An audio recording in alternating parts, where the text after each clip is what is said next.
You've probably heard the name Aadhaar. For over 1 billion people in India, it's just a part of daily life. But here's the big question. Is this incredibly ambitious digital ID program a revolutionary tool for progress, or is it a blueprint for a surveillance state? So let's unpack the promise and the perils of this massive billion-number identity. Okay, just to wrap your head around the scale we're talking about, look at this number. Over 1.3 billion people are enrolled. Think about that for a second. That's more than the entire population of North and South America combined. It's just massive. And look, it's not just about the sheer size of it. I mean, the World Bank's former chief economist literally called it the most sophisticated ID program in the world. But, and this is a big but, with that level of sophistication comes a ton of controversy. And that, right there, that's the central tension we're going to dig into today. All right, so here's our game plan. We'll start with how this whole thing began, the digital revolution in India. Then we'll get into the big promises it made. After that, we'll look at the flip side, the surveillance and security fears. Then we'll see how the courts got involved in this balancing act, what's actually happening on the ground, and finally, what all this means for the future of identity everywhere. Okay, first up, India's digital revolution. So where did a project this massive even come from? Well, it wasn't something that just popped up overnight. It was actually the result of decades of shifting national priorities. So if you look at this timeline, what's really fascinating is how the whole idea evolved. It actually started out as a national security measure, right after the Kargil War in 1999. But then, by 2006, the focus did a complete 180. It shifted to a totally different problem: how to make sure welfare benefits, subsidies, actually reach the poorest people. And that pivot from security to social welfare, that's what really defined Aadhaar's public mission. And that brings us to the promise itself. We're talking about a tool for good governance. I mean, this mission was incredibly ambitious. The whole promise of Aadhaar was to basically rewire the entire system of how the Indian government delivered services to its citizens. So, to understand why this was so important, you have to look at the situation before Aadhaar. India's welfare system was just bleeding money. I mean, look at these numbers. Official estimates show that in some cases, almost half of the subsidized stuff, like wheat and sugar, never even got to the people who needed it. It just vanished, lost to corruption, what they call ghost identities, and all the middlemen in between. Okay, so how exactly was Aadhaar supposed to fix this mess? Well, it all comes down to a few key ideas. First, uniqueness. By using biometrics, we're talking fingerprints, iris scans, the goal was to make sure one person could only have one ID. No more fakes, no more duplicates. This would get rid of all those ghost beneficiaries. And then, the real game changer, direct benefit transfer. Instead of going through a bunch of middlemen, the money, the subsidies, would go straight into a person's bank account. This makes corruption a whole lot harder. Right, so that was the promise. But as you can imagine, creating a single centralized database with the biometric information of over 1 billion people, well, that set off some major alarm bells. And this is where we get to the other side of the coin, the peril. It really boils down to two huge concerns: surveillance and security. And this quote from Edward Snowden really gets to the heart of the surveillance fear. He's talking about metadata. It's not just about one single piece of information, it's about connecting all the dots. Think about it. You use your Aadhaar number to get food rations, then to buy a train ticket, then to get a new SIM card. Each time, you're leaving a tiny digital footprint, and that trail, that's the metadata. When you piece it all together, you can create an unbelievably detailed map of a person's life. And look, these weren't just abstract, theoretical fears. The system had some very real and very public vulnerabilities. In 2018, a newspaper reported that their journalists got administrator access to the entire database for just 500 rupees. That's about $7. And then there's the story of the former head of the whole program. He publicly posted his own Aadhaar number, basically challenging hackers. And yeah, they very quickly found his personal phone number, his address, even his frequent flyer info. These kinds of incidents just hammered home the point. The system wasn't foolproof. This all feeds into a really important concept called function creep. It's when a technology starts doing things it was never originally meant to do. You see, Aadhaar started out as a tool just for subsidies, but pretty soon it was being suggested for, well, everything. Opening a bank account, getting a SIM card, booking train tickets. People were even talking about using it for matrimonial sites. With every new use case, its tentacles spread further, and that's what really fueled the fears of it becoming this all-seeing tool for population control. So you've got this massive clash, right? On one side, the government's goals for efficiency and welfare. On the other, fundamental individual rights. It was pretty much inevitable that this whole fight would land right in the lap of India's Supreme Court, and they had to perform a really delicate balancing act. And the main tool the court used to figure this out is something called the proportionality test. Don't let the legal name fool you. It's basically just a structured way of asking a really common sense question. Does the government's goal here justify stomping on a citizen's fundamental rights, like, the right to privacy? So let's just break down how that test works. The court basically asks 4 questions. Step 1, is the goal legit? Is there a proper purpose? In this case, yeah, preventing subsidy leakage is a good thing. Step 2, is there a rational connection? Do the means actually help achieve the goal? Again, yes, a unique ID helps target benefits. Step 3, necessity. And this is where things get tricky. Is this the least intrusive way to get the job done? The court really wrestled with this one. And finally, step 4, the big one, balancing. Do the benefits for society outweigh the harm done to individual privacy? This was really the core of the whole argument. And in the end, the court was totally split. The majority view gave Aadhaar the green light, but only for welfare benefits. They said, look, the privacy intrusion is minimal, and it's justified to make sure people get their right to food and shelter. But, and this is super important, they struck down making it mandatory for private stuff, like bank accounts and mobile phones. The dissenting judge, though, came out swinging. He argued the entire project was unconstitutional, calling it a potential tool for mass surveillance that completely failed that proportionality test we just talked about. Okay, so that's the legal battle. But what does all of this actually mean for people in the real world? Let's shift from the courtroom to the reality on the ground. So, on the success side, the government has claimed some absolutely massive savings because of Aadhaar. They say it saved around 150 billion rupees, that's about 1.8 billion US dollars, just by plugging leaks and weeding out corruption. But independent researchers have pushed back on those huge numbers. One study, for example, just looked at the cooking gas subsidy and found the actual savings were way smaller, closer to 1.21 billion rupees. That's a tiny fraction of the official claim. So what this really shows is that the true financial impact of Aadhaar, well, it's still very much up for debate. And then there's a huge practical problem. The technology itself just isn't perfect.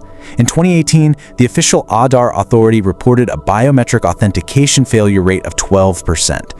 Now, 12% might not sound like a disaster, but when you're talking about billions and billions of transactions, that translates into millions and millions of failures. And those failures aren't just numbers on a chart, they have a real human cost. Imagine you're a manual laborer whose fingerprints are worn down from years of hard work, or you're elderly. For you, a failed scan isn't just some tech glitch. It could literally mean being denied your food rations for the month, or other benefits you need to survive. And that's the terrible irony. A system that was designed to include people can, in practice, become a machine for excluding the most vulnerable. So when you zoom out, the story of Aadhaar isn't really just about India anymore. It's become this critical global case study for a question that every country is now starting to face as we all move towards digital identity. Because what the Aadhaar story really represents is this fundamental trade-off of the 21st century. It's efficiency versus privacy. It's inclusion versus control. How do we balance these things? How much privacy are we willing to trade for convenience and efficiency? And how do we build these systems to include everyone without accidentally building a perfect machine for control? Look, Aadhaar doesn't give us any easy answers. It is, at the same time, a powerful tool for helping the poor and a potential blueprint for mass surveillance. So the final question really isn't just about India, it's for all of us.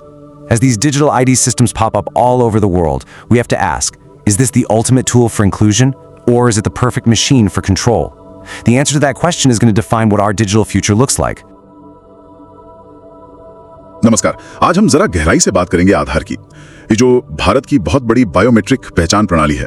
हाँ, दुनिया की सबसे बड़ी कह सकते हैं। बिल्कुल, ये जो 12 अंकों का यूनिक नंबर है, अब तो लगता है लगभग हर भारतीय निवासी के पास है ही। सही बात है, और ये सिर्फ एक नंबर नहीं है ना? इसके पीछे आपकी उंगलियों के निशान, आंखों की पुतलियों का स्कैन मतलब आइरिस, आपकी तस्वीर और कुछ डेमोग्राफिक जानकारी वो सब जुड़ी होती है। हाँ, और इसे जारी कौन करता है?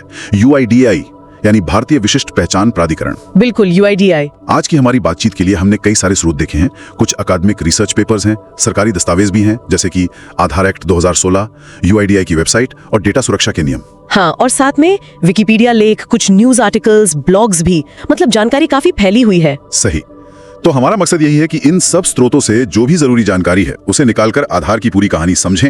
ये कैसे शुरू हुआ, इसका इस्तेमाल कहाँ हो रहा है, फायदे क्या हैं और जो सबसे बड़ी चिंताएं हैं खासकर निजता यानी प्राइवेसी और सुरक्षा को लेकर। हाँ, और इसमें सुप्रीम कोर्ट के जो फैसले आए हैं, जो कानूनी दांव पेच रहे हैं, उन पर भी बात करेंगे। कोशिश यही रहेगी कि सारी जानकारी एकदम साफ और सीधी भाषा में आपके सामने रखें, बिना किसी लाग लपेट के। बिल्कुल। तो चलिए शुरू करते हैं। आधार असल में है क्या? ये तो हमने बताया कि एक 12 अंकों का यूनिक नंबर है, UIDAI जारी करता है। इसमें बायोमेट्रिक और डेमोग्राफिक डेटा होता है। ये नंबर रैंडम होता है, मतलब 0 या 1 से शुरू नहीं होता। लेकिन इसका असल उद्देश्य क्या था बनाने का? देखिए, सबसे जरूरी बात जो समझनी है वो ये कि आधार आपके भारत में रहने का प्रमाण है, आपकी नागरिकता का नहीं। अच्छा। आप इसे लेकर नेपाल या भूटान नहीं जा सकते या किसी और देश की यात्रा में पहचान पत्र की तरह नहीं दिखा सकते। इसका जो मूल मकसद था वो था नकली और डुप्लीकेट पहचान को खत्म करना, ताकि सरकारी योजनाओं का पैसा सही लोगों तक पहुंचे, यही ना? बिल्कुल। जो लीकेज होती थी, जो घोस्ट बेनिफिशियरीज थे, उनको हटाना। और इसका विचार, मतलब ये आइडिया कहाँ से आया? ये अचानक तो नहीं होगा? नहीं, अचानक नहीं। इसकी जड़ें काफी पुरानी है। अगर पीछे जाएं तो 1999 में कारगिल लड़ाई के बाद एक कारगिल रिव्यू कमेटी बनी थी। हाँ, सुना है उसके बारे में। उन्होंने एक मल्टीपर्पज नेशनल ID कार्ड का सुझाव दिया था। फिर 2001 में लालकृष्ण आडवाणी जी की अध्यक्षता में एक मंत्री समूह गौम ने इस पर और स्टडी की। अच्छा। और 2003 में नागरिकता कानून में बाकायदा संशोधन किया गया। उसमें धारा 14A जोड़ी गई, जिसमें हर नागरिक के लिए अनिवार्य रजिस्ट्रेशन और राष्ट्रीय पहचान पत्र जारी करने की बात थी। लेकिन वो तो राष्ट्रीय पहचान पत्र था। UIDAI और आधार की बात तो बाद में आई। हाँ, वो प्रक्रिया थोड़ी अलग थी। UIDAI की स्थापना हुई जनवरी 2009 में और फिर जून 2009 में नंदन नीलेकणी जी को इसका पहला चेयरमैन बनाया गया। इन्फोसिस वाले। हाँ, वही। और पहला आधार नंबर जारी हुआ सितंबर 2010 में। लेकिन इसको कानूनी जामा पहनाने वाला जो एक्ट था वो काफी बाद में आया। हाँ, आधार एक्ट 2016। जी, आधार वित्तीय और अन्य सब्सिडी, लाभ और सेवाओं का लक्षित वितरण अधिनियम 2016। ये मार्च 2016 में पास हुआ और इसका घोषित लक्ष्य क्या था? भारत की संचित निधि, मतलब कंसोलिडेटेड फंड ऑफ इंडिया, से जो भी सब्सिडी, लाभ और सेवाएं दी जाती हैं, उनका कुशल, पारदर्शी और लक्षित वितरण करना। और ये देखते ही देखते कितना बड़ा हो गया। दुनिया की सबसे बड़ी बायोमेट्रिक प्रणाली। आपने बताया था मई 2023 तक तो लगभग 99.9% वयस्क आबादी इसमें नामांकित हो चुकी थी। हाँ, इसका स्केल तो वाकई में अभूतपूर्व है। और इसका इस्तेमाल वो तो शायद उससे भी ज्यादा फैल गया। बिल्कुल। सरकारी सेवाओं में तो आप सोचिए, लगभग हर जगह इसकी जरूरत पड़ने लगी। LPG सब्सिडी चाहिए, पहल योजना के तहत आधार लिंक करो। राशन लेना है पब्लिक डिस्ट्रीब्यूशन सिस्टम PDS से, आधार चाहिए।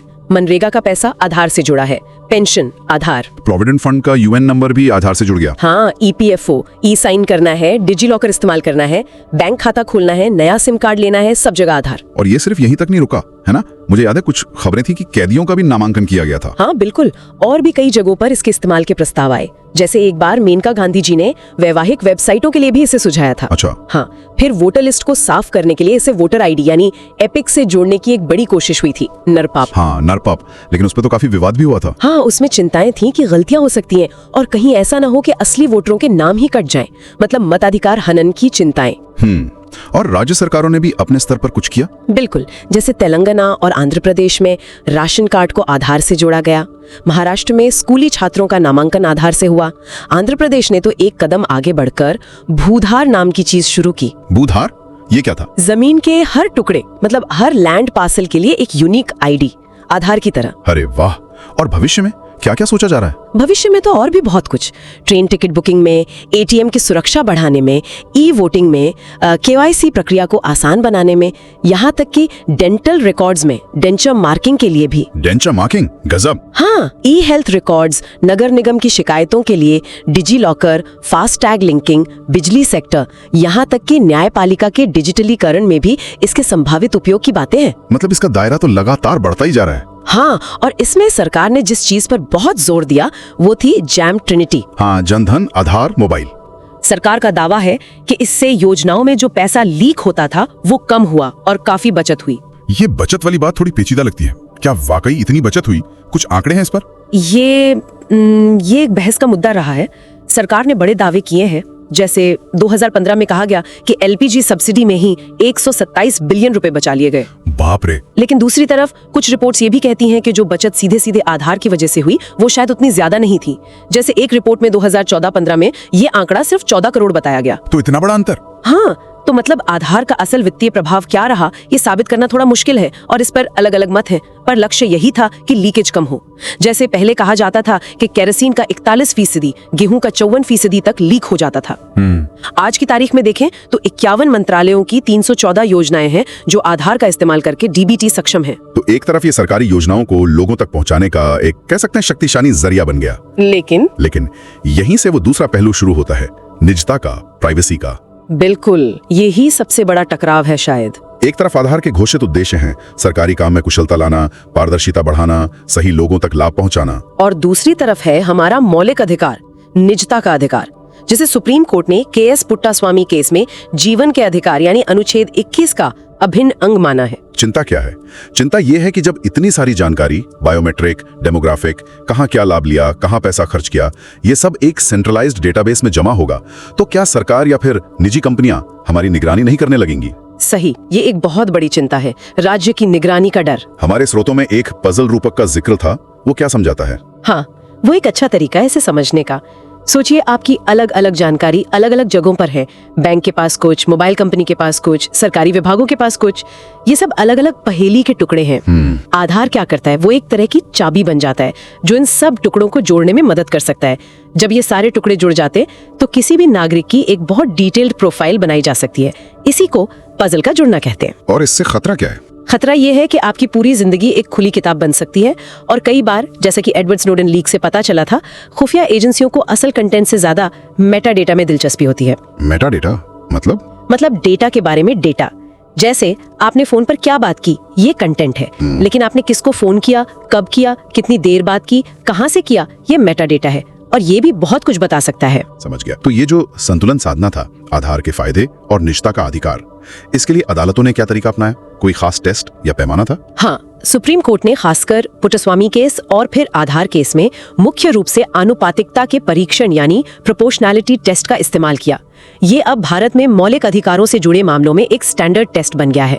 ये प्रोपोर्शनैलिटी टेस्ट क्या है? आसान शब्दों में ये देखा जाता है कि क्या सरकार का जो लक्ष्य है, जैसे सब्सिडी सही लोगों तक पहुंचाना, वो इतना जरूरी और जायज है कि उसके लिए किसी के मौलिक अधिकार जैसे निजता में दखल देना ठीक है, और अगर दखल देना जरूरी भी है तो क्या वो जरूरत से ज्यादा तो नहीं है? इसमें क्या क्या कदम होते हैं? लेजिटिमेट गोल। दूसरा, क्या जो तरीका अपनाया जा रहा है जैसे आधार, वो उस लक्ष्य को पाने के लिए उपयुक्त है, रैशनल कनेक्शन।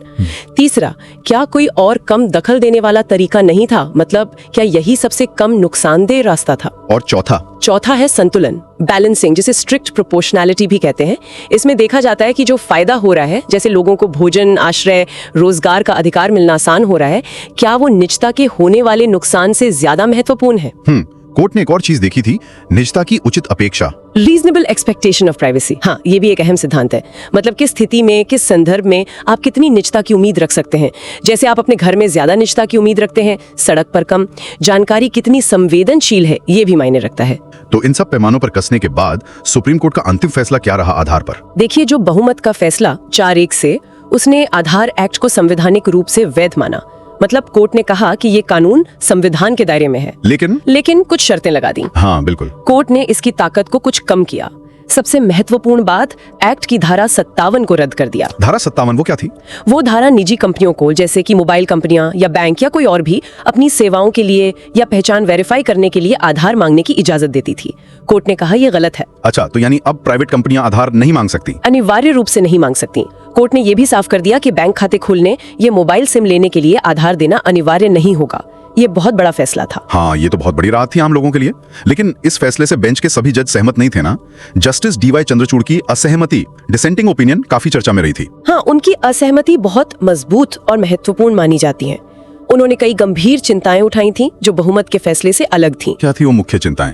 पहली बात, उन्होंने कहा कि आधार एक्ट को मनी बिल की तरह पास करना गलत था।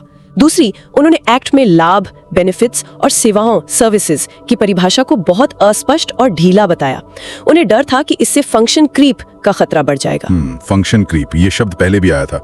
इसका ठीक मतलब क्या है? फंक्शन क्रीप का मतलब है कि जिस उद्देश्य के लिए आपका डेटा शुरू में इकट्ठा किया गया था, धीरे धीरे उसका इस्तेमाल दूसरे असंबंधित उद्देश्यों के लिए भी होने लगे। जैसे मान लीजिए आपका बायोमेट्रिक डेटा सब्सिडी देने के लिए लिया गया, फंक्शन क्रीप तब होगा जब उसी डेटा का इस्तेमाल बाद में आपकी गतिविधियों पर नजर रखने या किसी और तरह की पहचान स्थापित करने के लिए किया जाने लगे, जिसके लिए आपने सहमति नहीं दी थी। बायोमेट्रिक डेटा इतना यूनिक होता है कि यह खतरा हमेशा बना रहता है। ये तो गंभीर बात है। और क्या चिंताएं थी जस्टिस चंद्रचूड़ की? उन्होंने इस बात पे भी जोर दिया कि अगर किसी नागरिक के साथ आधार को लेकर कुछ गलत होता है, मान लीजिए उसका डेटा लीक हो जाता है या उसे किसी सेवा से वंचित कर दिया जाता है, तो उसके पास शिकायत करने का कोई सीधा और प्रभावी रास्ता नहीं है। कानून के तहत कार्रवाई शुरू करने का अधिकार सिर्फ UIDAI के पास है, आम नागरिक के पास नहीं। ये तो बड़ी अजीब बात है। हाँ, उन्होंने विदेशी कंपनियों द्वारा डेटा एक्सेस की संभावना और राष्ट्रीय सुरक्षा पर पड़ने वाले असर पर भी सवाल उठाए थे और ये भी कहा कि आधार के शुरुआती ड्राफ्ट बिलों में जो निगरानी से बचाने के उपाय थे वो फाइनल एक्ट में हटा दिए गए। तो इस फंक्शन क्रीप को रोकने के क्या तरीके हो सकते हैं सिद्धांत रूप में? सिद्धांत रूप में कई तरीके हैं। पहला, डेटा न्यूनीकरण, मतलब सिर्फ उतना ही डेटा इकट्ठा करो जितना उस खास काम के लिए बिल्कुल जरूरी हो, उससे ज्यादा नहीं। ठीक है। दूसरा, उद्देश्य सीमा, पर्पस लिमिटेशन, जिस मकसद के लिए डेटा लिया है सिर्फ उसी के लिए इस्तेमाल करो। अगर दूसरे मकसद के लिए इस्तेमाल करना है तो अलग से सहमति लो। तीसरा, मजबूत तकनीकी सुरक्षा उपाय अपनाना। क्या दूसरे देशों के कानूनों में ऐसा है, जैसे यूरोप का GDPR? हाँ, यूरोप का जो general data protection regulation GDPR है वो इन सिद्धांतों पर काफी जोर देता है। एक दिलचस्प बात यह है कि GDPR लोगों को उनके डेटा प्रोसेसिंग के दौरान सुरक्षा देता है, जबकि भारत में जो कानून रहे हैं DDP एक्ट से पहले तक, उनका फोकस ज्यादातर डेटा के ट्रांसफर पर रहा है। अब भारत में भी डिजिटल व्यक्तिगत डेटा संरक्षण कानून DDP एक्ट 2023 आ गया है। हाँ, नया एक्ट। अब ये देखना होगा कि आधार और UIDAI इस नए कानून के साथ कैसे तालमेल बिठाते हैं, खासकर सहमति, कंसेंट और नागरिक अधिकारों के मामले में। ठीक है, निजता की बात तो हुई, अब आते हैं सुरक्षा यानी सिक्योरिटी पर। ये भी एक बहुत बड़ी चिंता रही है। डेटा लीक की खबरें तो लगातार आती रहीं। हाँ, ये आधार से जुड़ा है एक बहुत ही संवेदनशील और विवादास्पद पहलू रहा है। कई बार ऐसी रिपोर्ट्स आई कि सरकारी वेबसाइटों से ही लोगों का आधार डेटा लीक हो गया। कहाँ हुआ ऐसा? उदाहरण के लिए झारखंड सरकार की एक वेबसाइट से लाखों लोगों के आधार नंबर और बैंक डिटेल्स लीक होने की खबर आई थी। इंडियन गैस के उपभोक्ताओं का डेटा लीक होने की बात भी सामने आई। चंडीगढ़ प्रशासन की वेबसाइट पर स्वच्छ भारत मिशन के लाभार्थियों की लिस्ट में आधार नंबर सार्वजनिक हो गए थे। अरे, और मशहूर लोगों के साथ भी ऐसा हुआ? हाँ, आपको याद होगा क्रिकेटर MS धोनी का आधार एनरोलमेंट फॉर्म, जिसमें उनकी निजी जानकारी थी, वो एक एनरोलमेंट एजेंसी के कर्मचारी ने गलती से सोशल मीडिया पर शेयर कर दिया था। हाँ, वो तो बड़ा हंगामा हुआ था। और फिर वो द ट्रिब्यून अखबार की रिपोर्ट, जिसने दावा किया था कि सिर्फ 500 रुपए में व्हाट्सएप पर एक एजेंट से लाखों आधार कार्ड की जानकारी खरीदी जा सकती है। वो रिपोर्ट तो बहुत बड़ी सनसनी बनी थी। उसने आधार डेटाबेस की सुरक्षा पर गंभीर सवाल खड़े कर दिए थे। हालांकि UIDAI ने हमेशा इस बात का खंडन किया कि उनका सेंट्रल बायोमेट्रिक डेटाबेस कभी ब्रीच हुआ है। UIDAI का तो यही स्टैंड रहा है। हाँ, और उस रिपोर्ट के मामले में तो UIDAI ने पत्रकार के खिलाफ FIR भी दर्ज करा दी थी, जिसकी काफी आलोचना भी हुई थी। डेटा लीक के अलावा धोखाधड़ी और दुरुपयोग के मामले भी तो थे। बिल्कुल, नकली आधार कार्ड बनने की खबरें आईं। एयरटेल पेमेंट बैंक पर आरोप लगा कि उन्होंने अपने ग्राहकों की सहमति के बिना ही उनके आधार का इस्तेमाल करके पेमेंट बैंक खाते खोल दिए ताकि वो LPG सब्सिडी का पैसा उन खातों में मंगा सकें। अच्छा, ये तो धोखाधड़ी हुई। हाँ, एक और मामला था एक्सिस बैंक और उसकी पार्टनर कंपनी सुविधा इन्फोसर्व का, जहां आरोप लगा कि उन्होंने ऑथेंटिकेशन के दौरान बायोमेट्रिक डेटा को अनधिकृत रूप से स्टोर किया और उसका गलत इस्तेमाल किया। और हाल ही में शायद पिछले साल मूडीज की एक रिपोर्ट आई थी जिसने बायोमेट्रिक की विश्वसनीयता पर सवाल उठाए थे। हाँ, सितंबर 2023 में मूडीज ने एक रिपोर्ट में कहा था कि आधार की बायोमेट्रिक तकनीक खासकर गर्म और उमस भरे मौसम में या मैनुअल काम करने वाले मजदूरों के लिए हमेशा भरोसेमंद नहीं होती, जिससे उन्हें सेवाएं मिलने में दिक्कत आ सकती है या सेवा से इनकार हो सकता है। सरकार ने क्या कहा इस पर? भारत सरकार ने इस रिपोर्ट को पूरी तरह से खारिज कर दिया था। कहा था कि ये बिना किसी आधार के हैं और आधार ऑथेंटिकेशन सिस्टम बहुत मजबूत और विश्वसनीय है। नामांकन प्रक्रिया में भी तो दिक्कतें थीं एनरोलमेंट के समय। हाँ, शुरुआत में खासकर कहीं किसी की जगह किसी और की फोटो लग गई, कहीं उंगलियों के निशान गलत आ गए। एक मामला तो ऐसा आया था कि दिल्ली के पास एक गांव में लगभग सभी निवासियों की जन्मतिथि 1 जनवरी डाल दी गई थी। क्या बात कर रहे हैं? हाँ, फिर कई जगह एजेंटों द्वारा नामांकन के लिए पैसे लेने की शिकायतें आईं, जबकि ये मुफ्त होना चाहिए था। कभी कभी लोगों का नामांकन ही सिस्टम से गायब हो जाता था और बहुत से गरीब और हाशिए पर रहने वाले लोगों के लिए तो नामांकन के लिए जरूरी दस्तावेज जैसे पते का प्रमाण या जन्म प्रमाण पत्र जुटाना ही एक बहुत बड़ी चुनौती थी। सही बात है। और CAG की रिपोर्ट ने भी तो कुछ कहा था। हाँ, 2022 में भारत के नियंत्रक और महालेखा परीक्षक CAG की एक ऑडिट रिपोर्ट आई थी, जिसने UIDAI के कामकाज में कई कमियों और अनियमितताओं की ओर इशारा किया था। नामांकन प्रक्रिया में, डेटा अपडेट करने में और पूरे ऑथेंटिकेशन इकोसिस्टम के प्रबंधन में। तो इतनी सारी चिंताएं और रिपोर्टें हैं, इसके जवाब में UIDAI अपनी सुरक्षा व्यवस्था के बारे में क्या कहता है? उनके क्या दावे हैं? UIDAI हमेशा से यही कहता रहा है कि आधार डेटा पूरी तरह सुरक्षित है और उन्होंने विश्व स्तरीय सुरक्षा उपाय अपनाए हैं। जैसे उनका कहना है कि जब डेटा एक जगह से दूसरी जगह भेजा जाता है, डेटा इन ट्रांजिट, तो उसे 2048 बिट PKI एन्क्रिप्शन से सुरक्षित किया जाता है और जहां सारा डेटा स्टोर होता है, यानी सेंट्रल आइडेंटिटी डेटा रिपोजिटरी, वहां भी डेटा को एन्क्रिप्ट करके रखा जाता है। एन्क्रिप्शन तो ठीक है, लेकिन उसे एक्सेस कौन कर सकता है? क्या कोई भी कर्मचारी देख सकता है? नहीं, UIDAI का दावा है कि वो न्यूनतम विशेषाधिकार, लीस्ट प्रिविलेज के सिद्धांत पर काम करते हैं। मतलब किसी भी कर्मचारी या अधिकारी को सिर्फ उतनी ही जानकारी तक पहुंच मिलती है जितनी उसके काम के लिए निहायत जरूरी है। एक्सेस कंट्रोल बहुत सख्त है, फिजिकल सिक्योरिटी भी और लॉजिकल यानी डिजिटल एक्सेस कंट्रोल भी। कर्मचारियों की पूरी बैकग्राउंड वेरिफिकेशन भी की जाती है। और डेटा कम से कम इकट्ठा करने की बात भी थी? हाँ, ये डेटा न्यूनीकरण का सिद्धांत है। UIDAI का कहना है कि उन्होंने शुरू से ही सिर्फ वही जानकारी मांगी जो पहचान स्थापित करने के लिए जरूरी थी। नाम, लिंग, जन्म तिथि या आयु, पता, मोबाइल नंबर और ईमेल आईडी शुरू में वैकल्पिक थे। और पहचान साबित करने के मतलब ऑथेंटिकेशन के क्या तरीके हैं? कई तरीके हैं। आप सिर्फ डेमोग्राफिक जानकारी, नाम, पता आदि मैच करा सकते हैं, या फिर आपके रजिस्टर्ड मोबाइल पर OTP, वन टाइम पासवर्ड भेजकर वेरीफाई कर सकते हैं, या फिर बायोमेट्रिक ऑथेंटिकेशन जिसमें उंगलियों के निशान या आइरिस का स्कैन होता है। मल्टी फैक्टर ऑथेंटिकेशन भी संभव है जिसमें 2 या ज्यादा तरीकों का इस्तेमाल होता है। ये जो ऑथेंटिकेशन होता है, इसका रिकॉर्ड रखा जाता है, मतलब कब कहाँ आधार इस्तेमाल हुआ? हाँ, इसका लॉग रखा जाता है। नियम के मुताबिक ऑथेंटिकेशन लॉग 2 साल तक रखे जाते हैं और आधार धारक खुद भी अपनी ऑथेंटिकेशन हिस्ट्री देख सकता है। 2 साल बाद इन लॉग्स को अगले 5 साल के लिए आर्काइव करके रखा जाता है और फिर अगर किसी कानूनी मामले आदि में जरूरत ना हो तो डिलीट कर दिया जाता है। अच्छा, हमेशा के लिए नहीं रखते? नहीं, हालांकि कुछ लोगों ने इस पर भी चिंता जताई है कि क्या वाकई डेटा पूरी तरह डिलीट होता है। एक और बात ध्यान देने वाली है कि नियमों में ट्रांजैक्शन डेटा को 6 महीने प्लस 5 साल तक रखने की बात है, जो थोड़ा अलग है। और क्या सुरक्षा उपाय हैं? जो भी बाहरी एजेंसियां हैं जो आधार ऑथेंटिकेशन का काम करती हैं, जैसे बैंक या टेलीकॉम कंपनियां, ऑथेंटिकेशन सर्विस एजेंसीज ASAs, उनके लिए नियमित रूप से सिक्योरिटी ऑडिट करवाना अनिवार्य है। आधार नंबरों को बाकी डेमोग्राफिक जानकारी से अलग एक सुरक्षित डेटा वॉल्ट में रखने की व्यवस्था भी है, ताकि अगर डेमोग्राफिक डेटा कहीं लीक भी हो तो आधार नंबर सीधे तौर पर उससे न जुड़े। अच्छा, ये एक एक्स्ट्रा लेयर है। हाँ, और ऑफलाइन वेरिफिकेशन के तरीके भी हैं, जिससे बिना UIDAI के सर्वर से कनेक्ट हुए भी आधार की पहचान को कुछ हद तक वेरीफाई किया जा सके, जैसे QR कोड स्कैन करके। और अगर किसी का बायोमेट्रिक फेल हो जाए, जैसे किसी मजदूर की उंगलियां घिस गई हों, उसके लिए अपवाद प्रबंधन, एक्सेप्शन हैंडलिंग की व्यवस्था है। अगर बायोमेट्रिक ऑथेंटिकेशन फेल होता है तो OTP या दूसरे तरीकों का इस्तेमाल किया जा सकता है। UIDAI का कहना है कि तकनीकी दिक्कतों या बायोमेट्रिक फेलियर की वजह से किसी भी असली लाभार्थी को उसकी जरूरी सेवाओं या लाभों से वंचित नहीं किया जाना चाहिए। इसके लिए दिशा निर्देश हैं। तो मतलब UIDAI के पास अपनी तरफ से तो काफी तर्क हैं सुरक्षा को लेकर। बिल्कुल, उनके पास गिनाने के लिए कई तकनीकी और प्रक्रियात्मक उपाय हैं। लेकिन इन सब दावों और उपायों के बावजूद आधार की आलोचनाएं तो बंद नहीं हुई, लगातार सवाल उठते रहे। नहीं, बिल्कुल नहीं रुकी। आलोचनाएं कई स्तरों पर है। एक बुनियादी आलोचना तो यही है कि इतना बड़ा, इतना महत्वाकांक्षी प्रोजेक्ट शुरू करने से पहले कोई ढंग का कॉस्ट बेनिफिट एनालिसिस या फिजिबिलिटी स्टडी नहीं की गई थी। ये तो योजना बनाने में कमी लगती है। दूसरी बड़ी चिंता, जिस पर हमने पहले भी बात की, वो है निगरानी की संभावना। ये डर कि कहीं ये सिस्टम एक पैनोप्टिकॉन न बन जाए। पैनोप्टिकॉन, ये जेरेमी बेंथम वाला कॉन्सेप्ट। हाँ, वही, एक ऐसी जेल का डिजाइन जहाँ बीच में एक टावर से गार्ड सभी कैदियों पर नजर रख सकता है, लेकिन कैदियों को पता नहीं चलता कि उन्हें कब देखा जा रहा है। डर ये है कि आधार कहीं सरकार को ऐसी ही अदृश्य निगरानी की ताकत ना दे दे। और जमीनी स्तर पर जो लोगों को दिक्कतें हुई, खासकर योजनाओं से बाहर रह जाने की, जिसे बहिष्करण त्रुटियां या एक्सक्लूजन एरर्स कहते हैं। हाँ, ये शायद सबसे मानवीय और गंभीर आलोचनाओं में से एक है।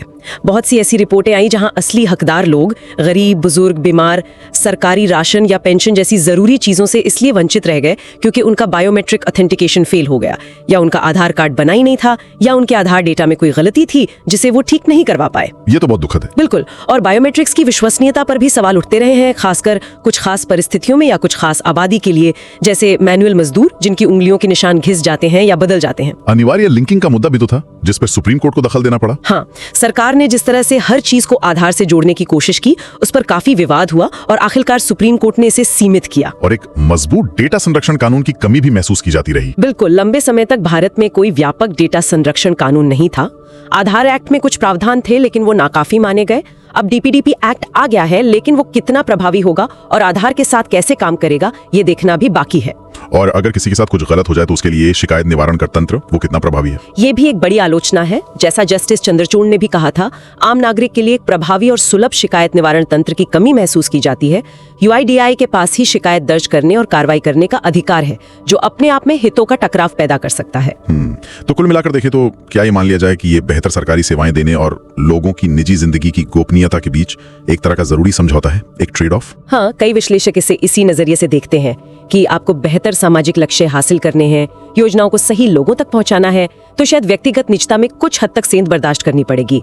लेकिन ये बहस का विषय है कि ये समझौता कितना उचित है और क्या ये संतुलन सही जगह पर है। और ये भी समझना जरूरी है कि आधार की कहानी सिर्फ टेक्नोलॉजी की कहानी नहीं है। बिल्कुल नहीं, टेक्नोलॉजी तो एक हिस्सा है, लेकिन इसके साथ साथ और भी चीजें जरूरी थीं। सही राजनीतिक इच्छा शक्ति और समर्थन, इसे लागू करने के लिए सही समय, और यूआईडीआई जैसे एक शक्तिशाली और तुलनात्मक रूप से स्वायत्त संस्था का बनना, जिसमें बाहर से विशेषज्ञों को लाया गया। ये सब एनालॉग पहलू भी उतने ही महत्वपूर्ण है।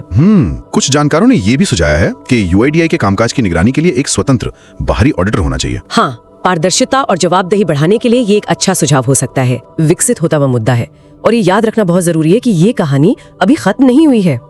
मतलब ये कि ये सिस्टम लगातार बदल रहा है, टेक्नोलॉजी अपडेट हो रही है। जैसे अब चेहरे से पहचान, फेस ऑथेंटिकेशन को भी लाया जा रहा है, नकली आधार या डुप्लीकेट हटाने के लिए और बेहतर तरीके आ रहे हैं, कानूनी पहलू भी बदल रहे हैं, सुप्रीम कोर्ट के फैसलों का असर हो रहा है, और अब नए डीपीडीपी एक्ट के आने के बाद आधार कानूनों में और भी बदलाव या स्पष्टीकरण आ सकते हैं। सही कहा। तो अंत में हमारे श्रोताओं के लिए सोचने के लिए क्या छोड़ें? कोई ऐसा विचार जो उन्हें सोचने पर मजबूर करे? सोचने वाली बात शायद ये है कि जहां एक तरफ आधार का उद्देश्य एक विशिष्ट डिजिटल पहचान बनाकर सरकारी कामों में दक्षता और समाज में समावेशन लाना है, वहीं दूसरी तरफ हमारी व्यक्तिगत स्वायत्तता, पर्सनल ऑटोनॉमी और समाज के आपसी भरोसे, सोशल ट्रस्ट के लिए इसके असल मायने क्या हैं। खासकर तब जब पहचान, प्रमाणीकरण और निगरानी के बीच की रेखाएं धुंधली होती जा रही हैं। बिल्कुल, जब टेक्नोलॉजी और सरकारी नीतियां इन रेखाओं को लगातार मिटा रही हैं या बदल रही हैं, तो ये सवाल और भी अहम हो जाता है कि राज्य के लक्ष्यों और व्यक्ति के अधिकारों के बीच सही संतुलन कहां और कैसे स्थापित किया जाए। ये एक ऐसा सवाल है जिस पर हम सबको लगातार सोचते रहना होगा।